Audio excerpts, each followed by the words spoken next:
Hey Bees, and welcome back to StyledByBeaver 101. This is the aftermath about what we're about to get into. So if you're interested to see what could possibly look this, dewy and natural by the end of the day, it is now 12:15 a.m., then stay tuned. The excitement for this video is so real. So real. I'm so excited. I've been eyeing this foundation and I put on my list of products to try out for the summer. So when it was sent to me, I'm super grateful, beyond grateful. This is the Decay Face Bond Foundation. It's a waterproof foundation, up to 24-hour wear, 3% niacinamide, plus it's a can't feel coverage. You get 30 ml, so 1 fluid ounce.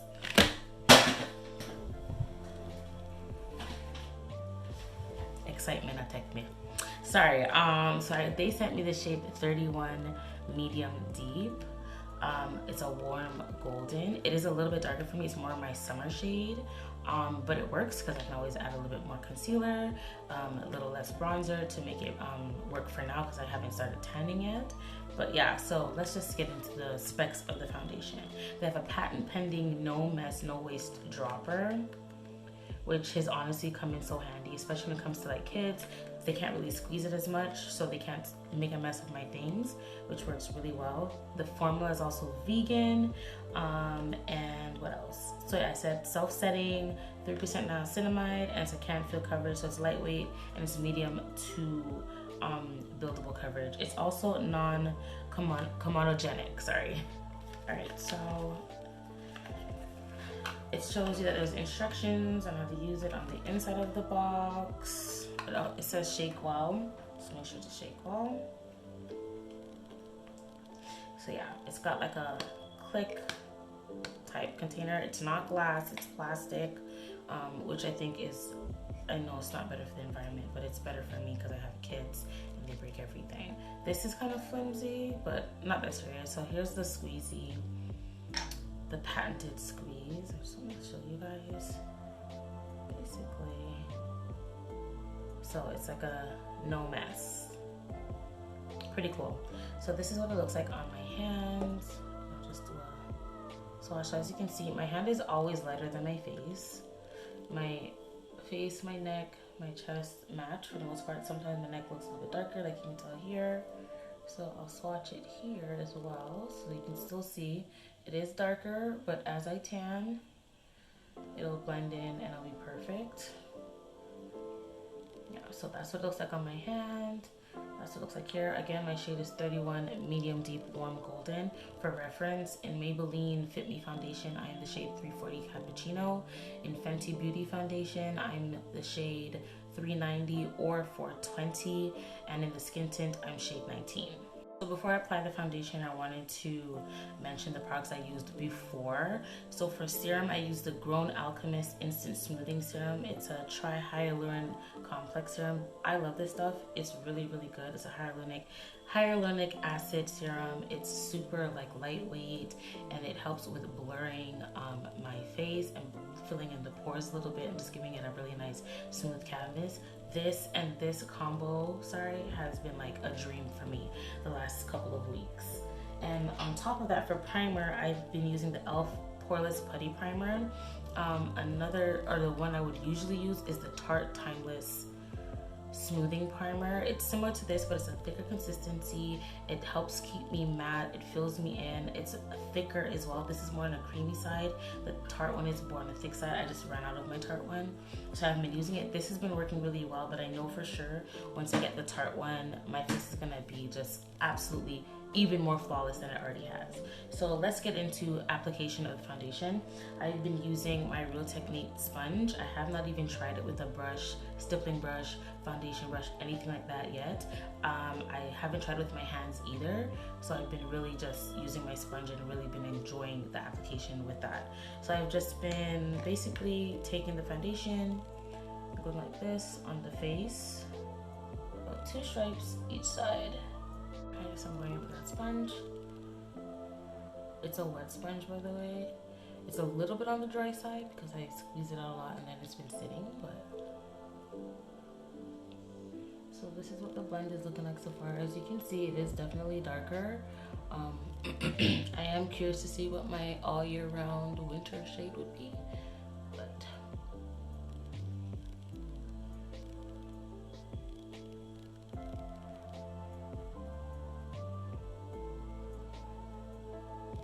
it does blend into my neck fairly well.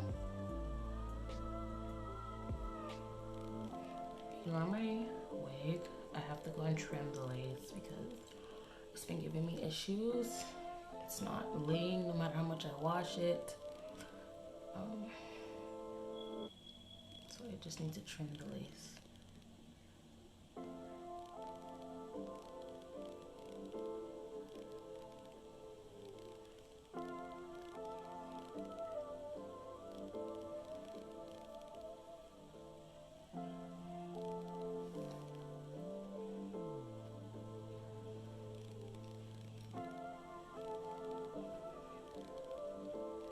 This is what we're looking like.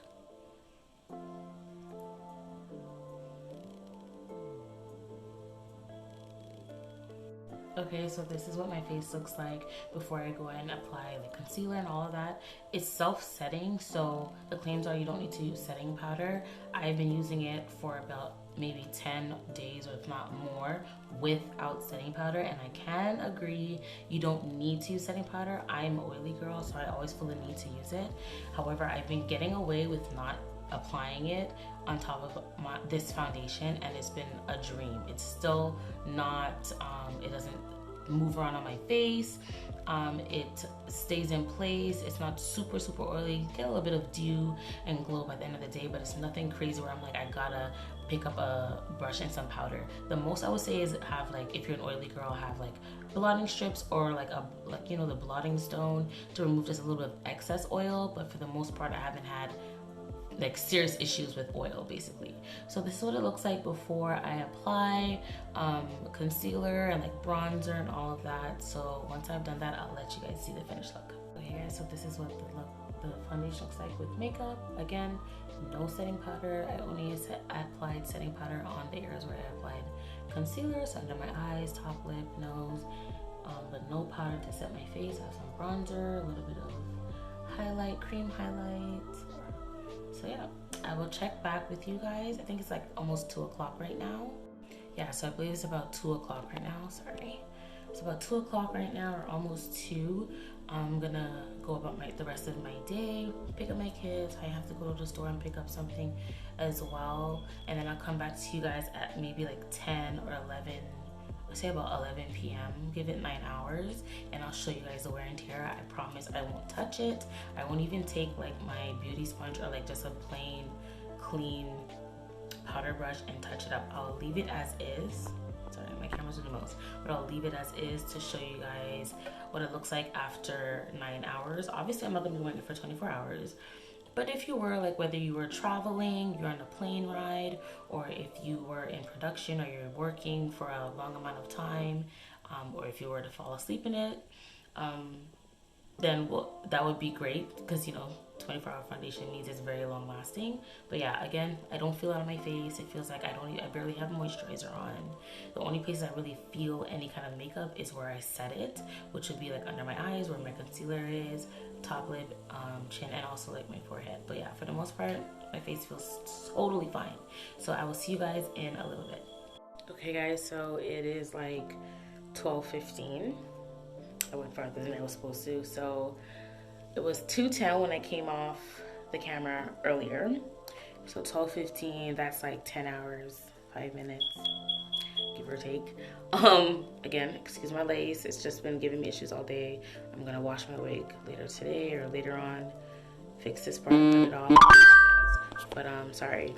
Yeah, so this is what the foundation is looking like at the end of the day. Again, I did not touch it up. I even fell asleep for a nap for like maybe 10, 15, maybe 30 minutes, I would say. Got a little bit of wear here. So like you can see like a little bit of like scarring, but like you can still see my bronzer is there. Like I'm just now starting to feel a little bit like grease, like on my nose mainly. So you can see there, it's super hydrating. Again, I didn't use my typical mattifying primer. I just use the e.l.f. one that I usually use every day for like just going about. But if I was to use the the e.l.f. one, right? The Tarte Timeless Smoothing Primer, I believe that's what it's called. I'll have it linked down below. That one works wonders. It keeps me matte all day. It's my go-to primer, especially for the summertime. So I think this looks pretty good for just using the e.l.f. one. Okay guys, so that's it for this video. I hope you guys enjoyed. Hope that was very informative. I hope I showed you, you know, a really good summer foundation to try out this summer. I think it's definitely worth it. They have a lot of shades. I think it's like maybe 40 or something shades to choose from. Like I said, 31 medium deep warm golden is the shade they sent me. And it's a little bit too warm. I would just go to 30 and see if that's a little bit more neutral for me to wear. But yeah, overall, sorry, I love the results. Definitely will be wearing it this summer, and I should give it a try and see, like maybe my kids splash some water on my face, how that works as well too. As for sweat proof, I've been hot all day, and like I said, my foundation has barely moved, so I think it's really, really good.